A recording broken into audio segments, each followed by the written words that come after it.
on? We got some audio? Is that better? Oh, there he goes. There he goes. Okay, good. The reason we've delayed, and we're going to go ahead and get started, but we have a bus. One of those big old motor coaches you guys have been riding on is broken down out there on Ness Parkway. So we're trying to get about 40 or 50 more students that are still at the hotel. So I don't know, but we'll get them in here and we'll be on the floor. So anyway, we will hopefully have that group of students come in. Not much you can do when the old bus breaks down, except get them to jog over maybe. So my name is Gwen Griffin, and I just flew in from Colorado. However, I live here.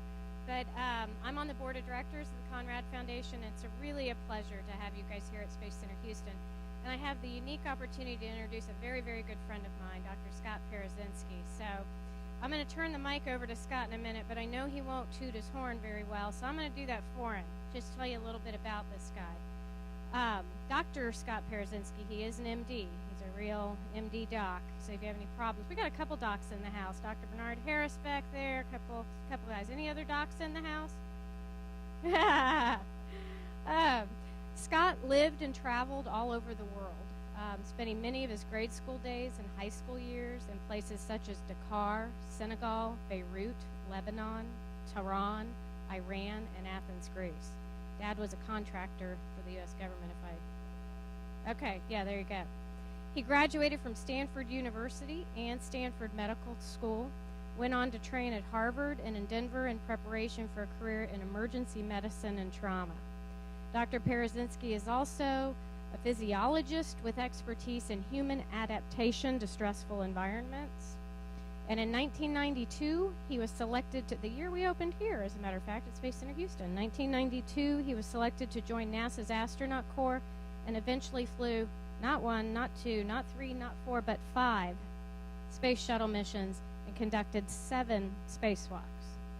Several highlights from his travels in space included a global ozone mapping mission on STS-66. Some of these seem notable to mention to you guys today because of some of the innovations that you guys are working on. After leaving NASA a few years back, Scott became the Chief Technology Officer and Chief Medical Officer at the Methodist Hospital Research Institute here in Houston, up in what we call the Texas Medical Center. He was leading a world-class team of scientists and clinicians that were developing, and still are, developing technologies that will one day shape medical care around the world, around the globe, which is what we're about here, solving real-world challenges. Currently, Scott has a pretty cool job. This guy manages to find some pretty cool jobs.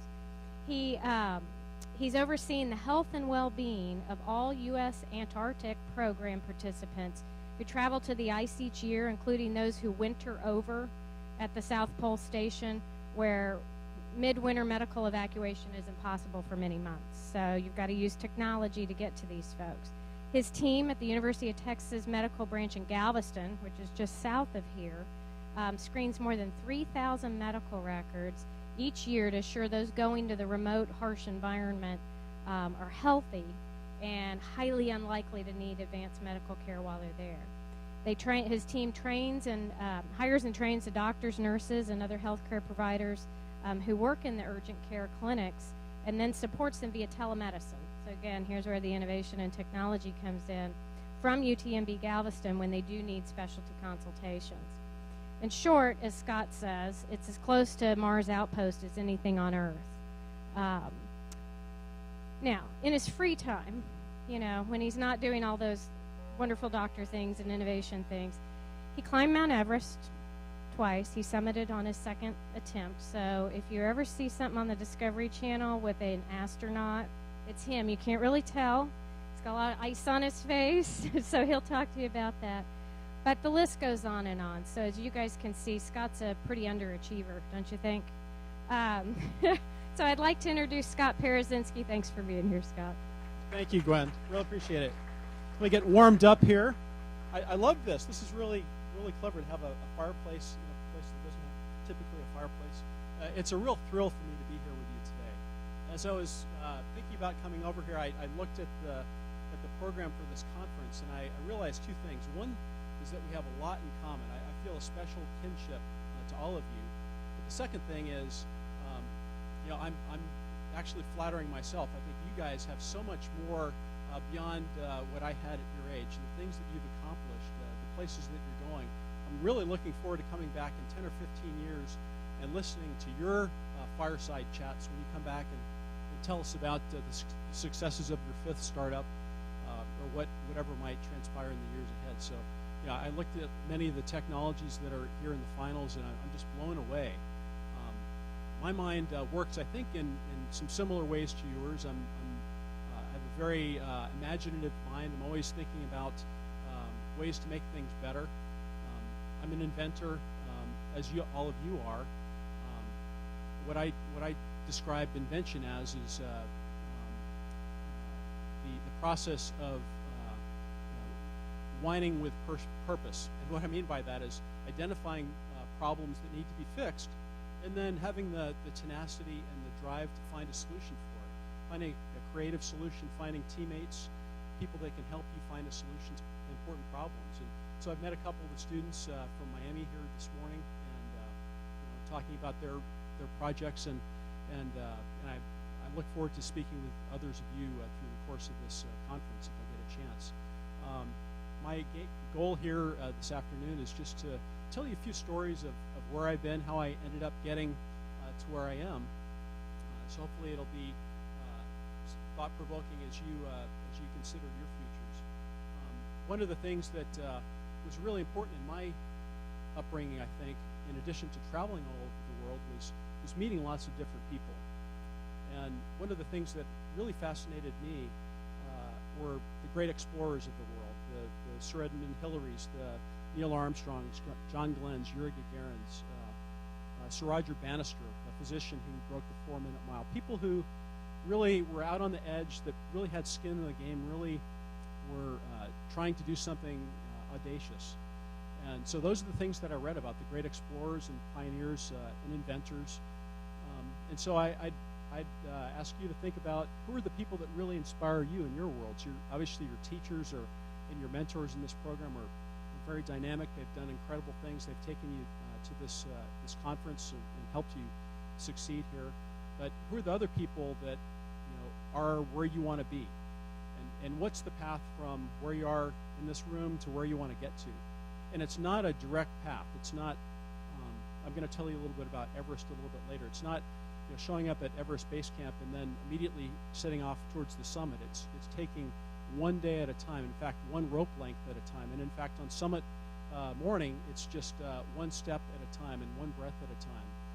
Incrementally choosing goals along the path that will get you to where you want to go. And so that's really been a formula for my success, and I would suggest that it might work for many of you as well. Well, I'll embarrass Dr. Bernard Harris, who's in the back of the room. Raise your hand there, Bernard. He's at the very back. He's afraid that I'm going to bite, so he didn't sit up front. He's going to be speaking to you a little bit later at another fireside chat.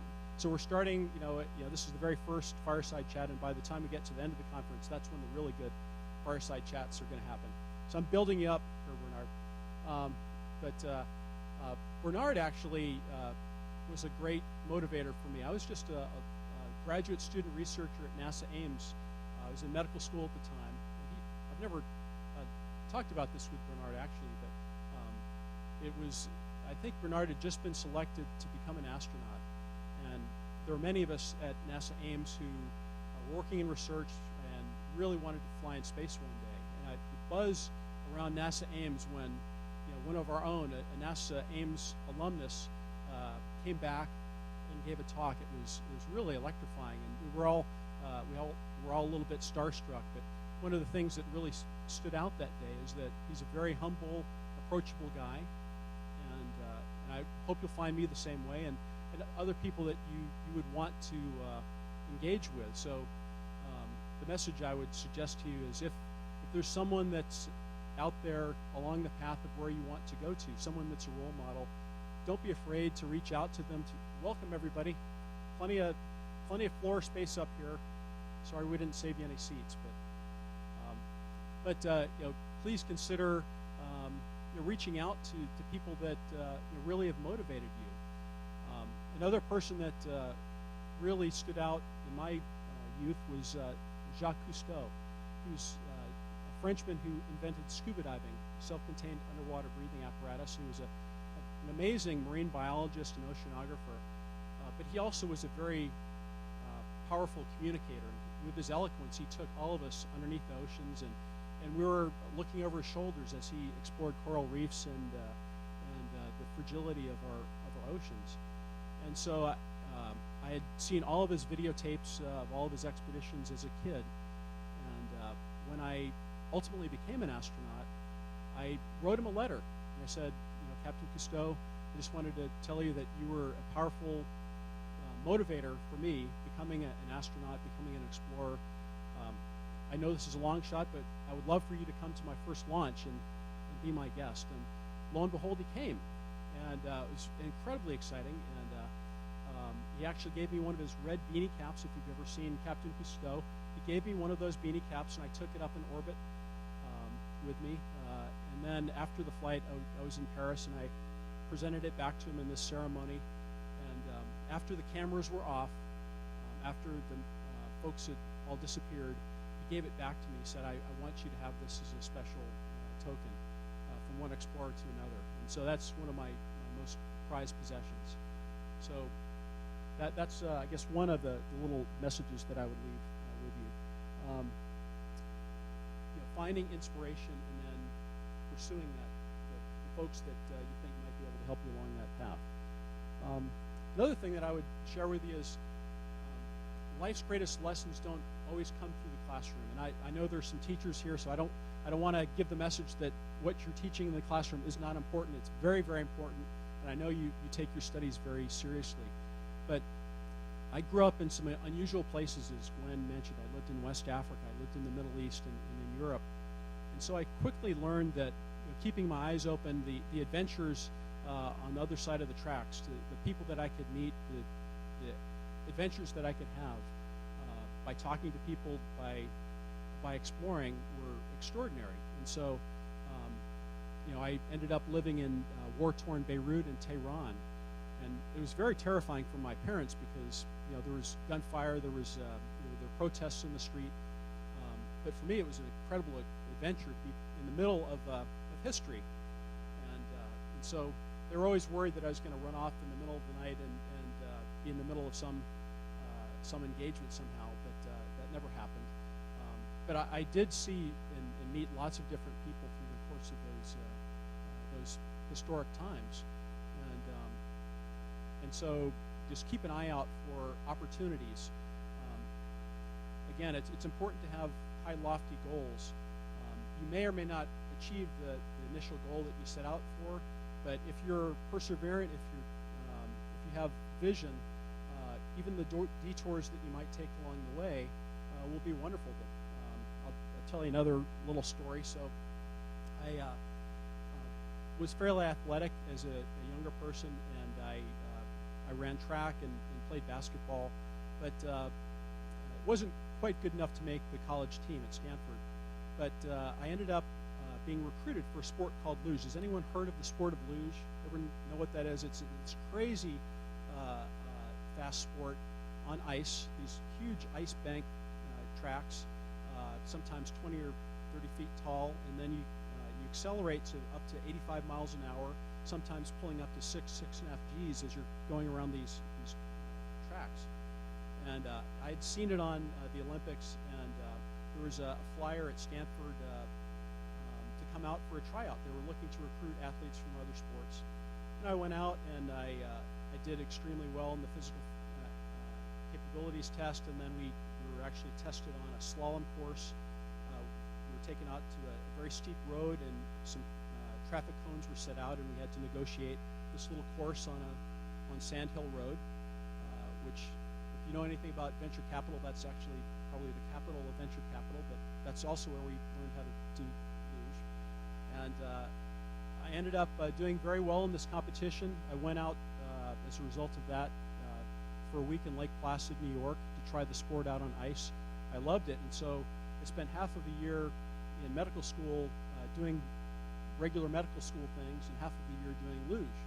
So it stretched out my medical school years, but what an incredible adventure to spend half of the time in Lake Placid and Calgary and in Europe competing in this sport. And I was competing for a slot on the 1988 Calgary Winter Olympics, and I ended up finishing 7th place in the Olympic trials, I believe.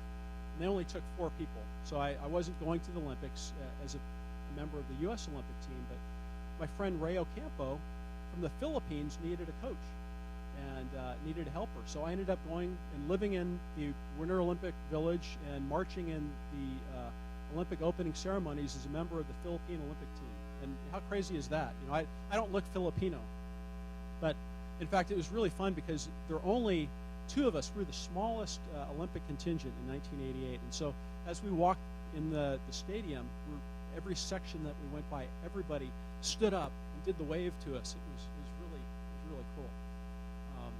But that's one of those serendipitous turns that, you know, if you just have this long-range vision of where you want to go, and you're open to challenge, wonderful things can happen. Let's see. I also wanted to talk about relentless curiosity. And I can tell already that you're not complacent people. You're looking for opportunities. You're looking for problems to fix, and that's just a wonderful mindset to have. But I'll tell you about a little expedition I took several years ago to the high Andes. I was part of an astrobiological expedition to La Concabra volcano. And does anyone know what astrobiology is? It's the search for life that lives in extreme environments, similar to what life might have evolved on Mars, in this very arid, very cold, very thin atmosphere of Mars several billion years ago. And so it's thought that the area around La Concabra volcano was very similar to Mars's ecosystem about 3.5 billion years ago. So we're going to climb to the top of this volcano at 19,700 feet. It's the highest lake in the world, and it is a unique environment where there's high ultraviolet radiation, cold temperatures, low partial pressure of oxygen. If something could live there, you know, it's got to be pretty hardy. And so we can probably learn something about how life might have once existed on Mars, or may even still exist there. So we went to the top of this mountain, and it was the second year that this team was going. I was a new member of the team, and they were telling me that what they wanted to do is measure the depth of this lake the way they had done it the year before. And what they did is they took this inflatable raft and they pumped it up, and of course at 19,700 feet, that's a lot of work just to get you know, that kind of volume inside the tubes of the raft, let alone the workload at that hypoxic environment. So I was kind of a little skeptical, and they had one person in the water with a sounding device, basically a string with a rock on it, and they were measuring the depth of the lake. And then they had another guy in the raft, and the raft was being blown across the lake because of, you know, the high winds, with a GPS, and they were taking a mark with the GPS and writing that down, and then writing the depth. And so they were getting maybe 10 or 15 measures across the lake, and a huge amount of effort just to do a very poor job at measuring this lake. And so I went home and I thought about it, and I said, you know, if you give me $500 budget, I think I can do something better. And that was a small amount of money for their project, so they gave me the money. And what I did is I bought a little battery-powered, radio-controlled boat. And I put a little GPS fish finder with the depth gauge on the front of it, and I drove this little toy boat back and forth across the lake, and then I did a reconstruction with incredible resolution and detail across the whole surface of this lake. And so it's just you know, looking at problems with a unique set of eyes, having that kind of mindset when you approach problems, and then also if you're getting stuck on a problem, pulling in other people to help you, because I know you're extremely bright, but there are other bright people in the world, and sometimes if you get two bright minds together, you can really make magic. The other thing that I like to reflect on is no truly great accomplishment is a solo sport. I used to tell the story about Lance Armstrong. He was always one of my idols. It's a little bit less powerful today because we know that Lance certainly didn't do it alone. He had help with chemistry, I guess. But of course, he won 7 consecutive Tour de France bike races. And a lot of people would say, well, Lance, what an incredible human athlete he is. I mean, just that's the human athletic ideal. But of course, he had nutritionists, he had engineers designing the best bikes, he had his teammates that were sheltering him, allowing him to aero draft so that he can be in the perfect position at the end of the race with enough reserve to get across the finish line with enough margin to beat his rivals. And of course, he had steroids as well, as we later found out. But the point is that anything that is really wonderful and worth achieving and aspiring towards is a group effort. And so to celebrate teams, to look for strong teammates, finding the right chemistry, the right mix of skill sets. I've been a part of 5 different amazing space shuttle crews, and all of them became sort of family to me. And you spend lots and lots of time in simulators with them. You spend more time with your crewmates than your families for about a year prior to the flight. So you hear all their lousy jokes several times over, usually. You get to know their family members very, very well. But you ultimately learn to know how they're going to think, how they're going to react. You learn their strengths and weaknesses, how you can support the weaknesses in their leadership style, and so on. So that's something to really focus on as you build your companies and build your technologies. It's not all about the technology either. It's obviously there's the business side, there's the marketing, many different aspects. You need a well-rounded, well-balanced team to take your brilliant ideas and get them to the market. And I know that's your mentors are working with you on all those things.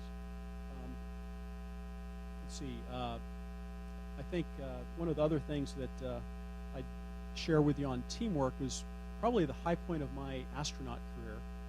As Gigi mentioned, I've had the wonderful opportunity to fly on 5 space shuttle missions. All of them are very, very different, from a global ozone mapping mission to a docking mission to the Russian space station Mir. That Bernard was actually on the very first approach to the Mir space station. He'll tell you about that in a couple of days. But I went up to the Mir space station and did a spacewalk with a Russian cosmonaut. My 3rd mission I flew as Senator John Glenn's personal physician. I don't know if you guys know who John Glenn is. You probably do, though. He's the very first American to orbit the Earth. And he later became a United States Senator. And President Kennedy at the time decided that he was so much of an American icon, it was too much of a risk to let him fly again. So he knew that the writing was on the wall. He was not going to fly again, so he went off and he took a second-rate job as a senator for a few years. Kidding. And he served for 6 terms in the United States Senate, and then ended up coming back to fly aboard STS-95, and I was very honored to be the flight engineer as well as his position. That's high stress, by the way. If something had happened to John Glenn, I might as well not come home. That would have been pretty awful if there was something that happened to him. But and then I had one flight to the International Space Station where we built the robotic arm that is now the cherry picker, the crane that gets us around to fix things as well as to install new modules. But my 5th and final flight was really the ultimate astronaut experience. It was a flight called STS-120. We took up a new module called Harmony. It's an interconnecting module that allowed European and Japanese modules to be plugged in. And then we were going to relocate a large solar array truss from the top of the space station and put it out at the very tip of the space station. It took a lot of coordination between the spacewalkers and the robotic arm operators. And then the plan was to extend these large solar array panels. They're about 110 feet in length. Really beautiful gold structures, but very, very dangerous. They have 110 volts of energy coursing through the circuit board. So incredibly challenging mission for an astronaut. I did 4 spacewalks on that flight. But the real excitement happened as we had just installed this solar array truss to the tip of the space station. And they started commanding these solar panels to unfurl. They're kind of like Venetian blinds. They have a little hinge on them. And there's a guide wire that courses through them, and that's how you keep them straight. Well, amazingly enough, a small piece of micrometeoroid debris, orbital debris, basically space junk, hit one of these wires, and it became frayed, and it started to rip apart the solar panel as it was being extended. This is a really critical situation because we couldn't fully extend the solar panel nor retract it, and it was basically a limp noodle. And if we were to undock the shuttle at that point, it would have potentially ripped it apart, and we could have hit the shuttle, and we could have had a breach to the shuttle, kind of like what happened to the Space Shuttle Columbia, that you probably have heard of. Could have damaged the International Space Station as well. So we either had to go out and fix it in some way, or we had to go throw away $1 billion piece of space hardware, and that was a real gut-wrenching kind of a time for the entire program. And so brilliant engineers worked around the clock for about 72 hours while we're still in orbit, trying to figure out a way to fix this problem. And it was an engineer here at the Johnson Space Center. It was in the middle of the night, and they were sitting around the table trying to figure out, well, you know, if we cut this frayed guide wire out of the way, how could we stabilize this solar panel and allow it to be fully extended and be safe for 10 or 20 years? And so one of the guys that was eating pizza, he took the Domino's pizza lid, he cut a small tab about this big, and another one to match it. He got a piece of string, poked a hole in both of these pieces of cardboard, and taped it all together. Created what we call a cuff link. It was a tiny little prototype of a piece of wire and aluminum shim stock on either end. And said, I think this would work. I think we could scale this, and we could build it with the things that we have aboard the International Space Station and Shuttle Complex. This is really an Apollo 13 moment. What do they have aboard the space station, space shuttle right now? We can't go to Home Depot and get a solar array repair kit. We've got to fix it with what we've got here. And so they thought about it. They ended up going to Building 9, which hopefully you guys will get a chance to see where a lot of our space station mock-ups are. And they built it, and they tested it on a solar array panel that they had, an engineering prototype there. And within 48 hours, they had the plan uplinked to us. We had several video conferences to prepare for this very dangerous spacewalk, because I was going to be going out at the very tip of the space station, further than we'd ever been from the safety of our airlock, on the end of a 90-foot-long robotic boom.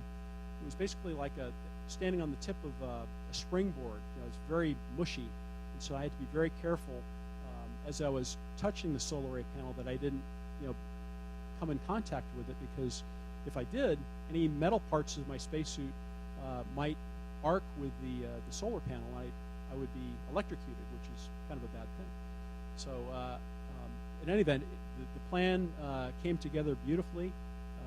It took about 45 minutes to get from the safety of the truss where I boarded the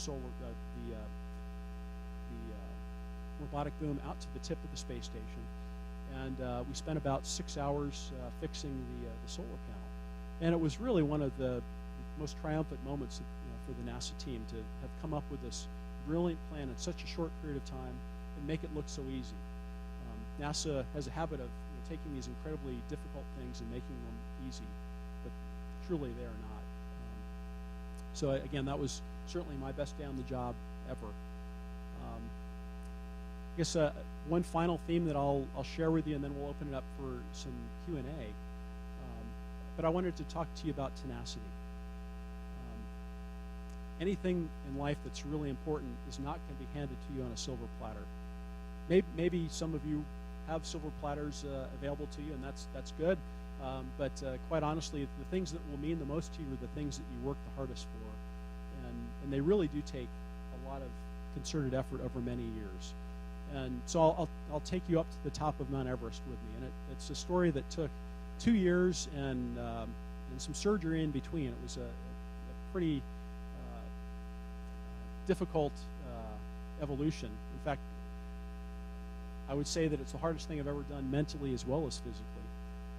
I went to Mount Everest in March of 2008, full of optimism. It was a a time after which I had really trained very, very hard. I was in the best physical shape of my life, and something that I had dreamt of doing since I was a little kid. I've been climbing very seriously since about 15 years old. I started as a rock climber and then climbed progressively higher and harder mountains. But the ultimate test piece for a mountaineer is Mount Everest. So I was ready, and I got to Mount Everest, had acclimated very, very well. Took about 2 months to get ready to go for the summit, and on my 59th day on the mountain, I was at 24,500 feet at Camp 3, which is kind of the staging area before you go up to the top of the mountain. It's where we start to use supplemental oxygen. I developed excruciating low back pain. It was like someone was jabbing a dagger in my low back. Never had anything like that before. I'm about 6'3", when I don't slouch, so I'm a pretty tall guy, and I've had back issues before, like most tall people do, but never anything like this. And so I slept through the night trying to find a comfortable spot. I just could not get a moment's rest. In the morning, I cinched my waist harness as tight as I could, kind of like a weightlifter, trying to squeeze out the pain and trying to find a way to go for the summit.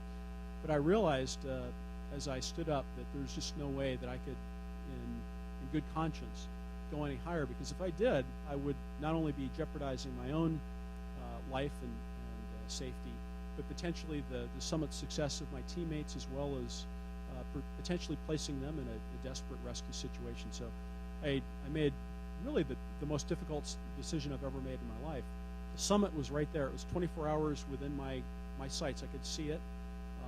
It's a place I had dreamt of going my entire life, and I had to turn around. And I didn't know really what was going on with me. I didn't know at that time that I had ruptured a disc in my low back and that I needed surgery. I just knew that I was really in excruciating pain. And so limping down the steep face of Mount Everest is not an easy thing to do with a ruptured disc. But I like to find the cup is half full story if I can, and I tell people that on the bright side, at least I had an unlimited supply of ice. And so every 20 or 30 minutes or so, I would just kind of lay down on the ice as best I could, and I would ice my back down and then get up and continue down the mountain. And I returned to Houston, and within a few short hours, I was on an MRI table having a scan, and sure enough, I had a lumbar disc that had ruptured. I needed to have surgery, and so I underwent microdiscectomy surgery. It's really remarkable. It's a tiny little incision, less than an inch, under microscope guidance, and the surgeon goes in and pulls out the offending disc fragment and zippers you back up. And so I was up and walking within 2 hours. I was back in the gym with unrestricted mobility in about 8 weeks. And about a month later, I had enough courage to ask my family if I could go back. And thankfully, they said yes. And so the following year is when I finally did return and summit Mount Everest.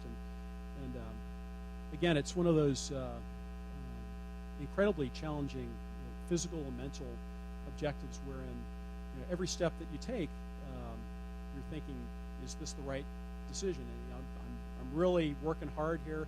Do I have enough tank in the gas to make it back home? But I was in incredible shape going back to Mount Everest. I trained even harder. If anyone's read the book Into Thin Air, anybody?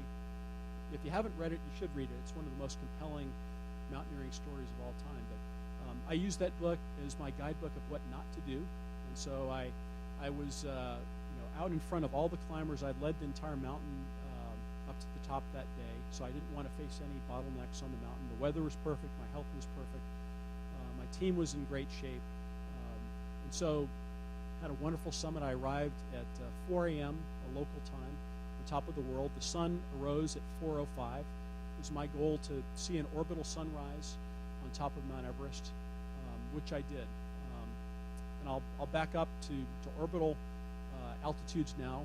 When we travel in space, we're going at 17,500 miles an hour. So we see 16 sunrises and sunsets every day. And they happen very, very quickly in just a few seconds. And they're always just so visually and even spiritually captivating, but I couldn't absorb it all. And so I really wanted to be on top of Everest and see an orbital sunrise from the top of the world. And so the timing was perfect. I got to see the sun rise from the summit ridge of Mount was a dream come true. So, long story short, the long process of me attaining the summit of Everest was worth every bit of sweat and huffing and puffing and pain for those 30 minutes that I spent on top of Everest. But I guess I'll just close by saying that, again, it's a real honor to be here with you guys today. I'm just thrilled at your successes. I think what Nancy Conrad has created here is just brilliant. And I think the things that are going to come out of this, not only in your achievements, but in the years to come, are really going to change technology and the way we live and in education as well. So thank you for having me here today. And I look forward to taking your questions.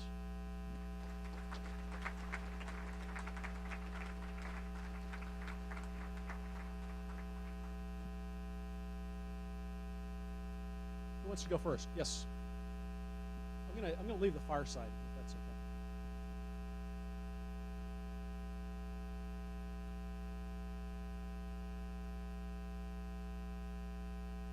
Great question. It was the question regarded the Columbia accident and what was it like from an astronaut's perspective, and it was deeply personal for me. I was actually one of the family escorts, so I was there with the family at the launch. And in the aftermath of the accident, I was there to help them in recovering from it. And I was a casualty assistance officer for one of the families, so I was with them through all the memorials and the healing that they had to go through. And obviously, losing a loved one is incredibly gut-wrenching. But to do it in a public way when you can't really personally mourn the loss of your spouse, your father, your mother, whatever. It's very, very tough on the families. And so it was a soul-searching time for me as well, because I had 4 missions already. I had done most everything that I had wanted to do in the program. I'd walked in space. I'd flown the robot arm. I'd been a shuttle flight engineer. I'd done science. I really considered leaving the program at that point. But I spent a lot of time with the families, and it was very important to them that the program go on. It wasn't just things that they said in the media, but they really felt it. They really felt passionately that this is something bigger than their loss, and that for the nation, for the world, the space program needed to go on. And so I took a lot of strength from that. And I ended up being the lead astronaut for the thermal protection system inspection and repair. And so TPS, that thermal protection system, is the outer skin of the shuttle. It's the tiles, it's the reinforced carbon-carbon wings leading edge that allows the shuttle to come back through the Earth's atmosphere. In some places, at temperatures reaching almost 3,000 degrees, and not melting the aluminum shell of the space shuttle. So it's remarkable stuff, but it's also pretty susceptible to damage. And what had happened during the Columbia ascent is a large piece of foam had come off of the orange external tank, and at the right speed and in the right position had hit the left wing leading edge, caused a breach, and about 16 minutes prior to landing, that wonderful crew and the Columbia Space Shuttle disintegrated over the skies of Texas. And so it was very... Sorry.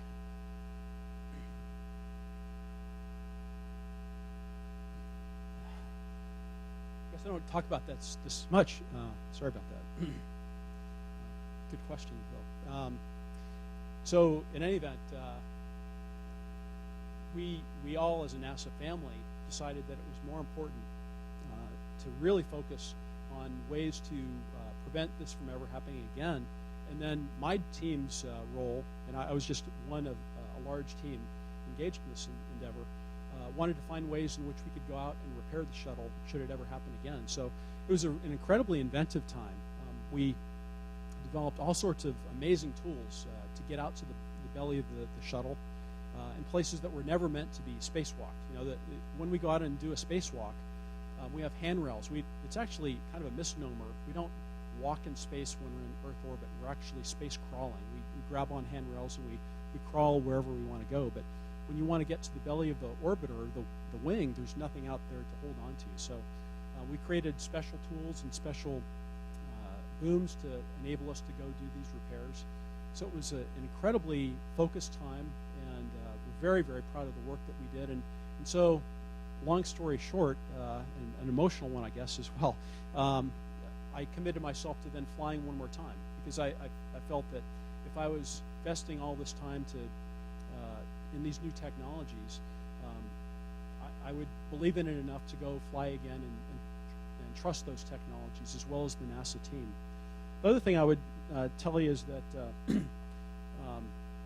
even though it was very close and personal to me, this loss of the crew, the entire NASA family felt it. Even if you were an engineer working in some off-site building and had never met the crew of Columbia, and they would see the crew across the cafeteria, and it was their crew.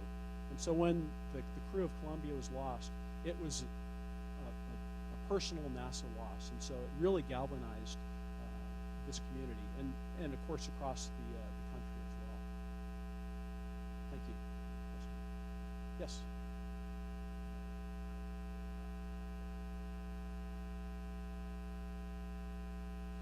Did everyone hear the question? What are my sentiments with regards to the end of the Space Shuttle program, and what's next for NASA? I wish the Space Shuttle was still flying, quite honestly, but it really was a vehicle that was probably too complex to continue flying the way we were doing it. It's certainly the most complex flying vehicle ever made. It needed a lot of disassembly in between flights for inspections and refurbishment. When it was initially designed, the thought was that it would fly 25 times a year, which I don't know how we would have ever gotten to that point. It would have been nice to be an astronaut and to be flying, once or twice a year, but it just wasn't realistic. But it certainly did an amazing job. It enabled us to launch a number of pioneering satellites, including the Hubble Space Telescope and others. It allowed us to build the International Space Station and do all sorts of powerful science. It was a great stepping stone to the things that are going to follow. I'm a little bit disappointed, I would say, that we don't have the next vehicle ready to go prior to letting the shuttle retire. But budgets being what they are, sometimes difficult decisions have to be made. And so in the Apollo shuttle transition, there were many years where we didn't have a capacity to fly either. I am really bullish about commercial human spaceflight, though. There are a number of companies that are doing amazing things. Looking at SpaceX, they've already launched several vehicles to the International Space Station. They're working on a crew capsule that should be taking astronauts to and from the International Space Station. Virgin Galactic, Sierra Nevada, Blue Origin, there are all sorts of companies around the world pursuing this trophy of getting people, not only government astronauts, but all of us to and from space. I think that's really, really exciting. And I think, to put it in perspective, I think there have been about 550 people to date who have seen their home planet from space. In the next decade, I hope that will be 5,000 or 50,000. And those are the kinds of gains that we're going to see as we press technology and the barriers to entry come down. Virgin Galactic and X-Corps are going to be taking lots and lots of people up to do science initially and maybe tourists. But I think in 20, 25 years, we may be able to use these types of spacecraft in ballistic types of forms to travel from Houston to Tokyo in 50 minutes. Those kinds of things will all be astronauts. And so I think that could be in our future as well. So I'm excited about that. In terms of NASA's role, I think NASA really needs to be pioneering exploration. So I think we need to be going to Mars. NASA is now looking at asteroid missions, and I think that's an interesting waypoint, but I think ultimately we need to be focusing on the big objective, which is getting to Mars, looking for potential early signs of life, learning more about ourselves in the process, and ultimately colonizing Mars and potentially the moon. That's what I'd love to see if I was writing the checks. I guess as a taxpayer, I am writing the checks. But,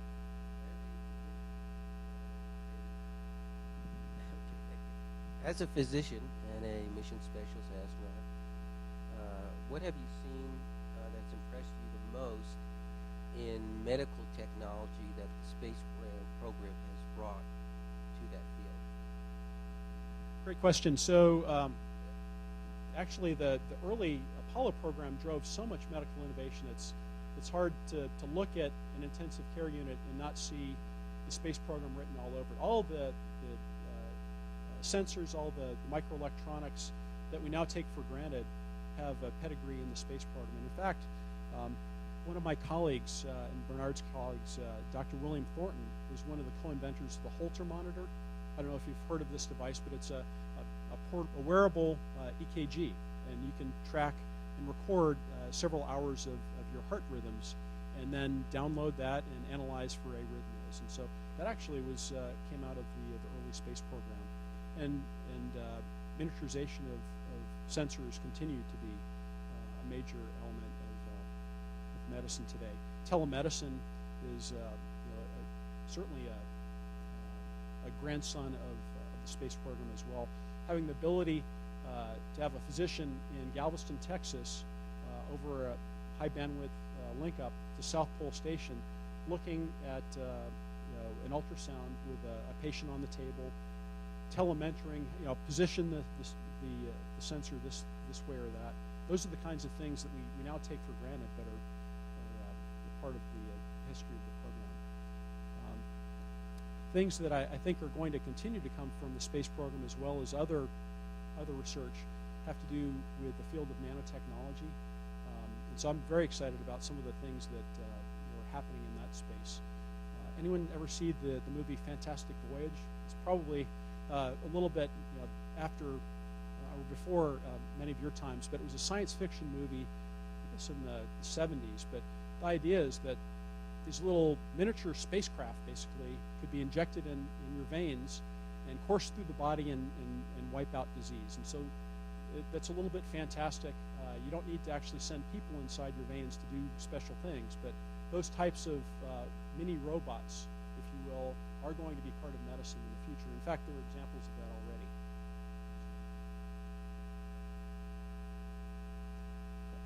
Yes?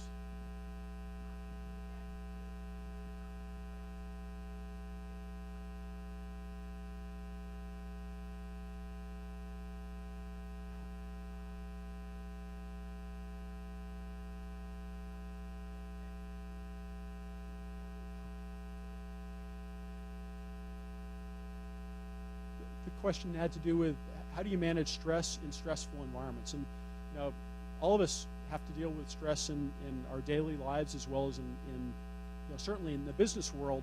It's a very high stress environment when you have shareholders and limited budgets and lofty goals.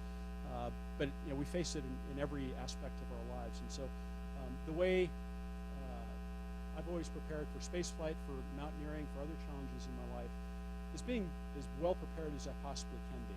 So just to simplify it and give you an analogy, preparing for a spacewalk, assembling the International Space Station, I would learn every nuance of the hardware that I was going to install, how the electrons flowed, how the photons and the coolant and the data bits to and from this piece of hardware that I was going to be working on, how it might fail, how I might affect repair should something go wrong.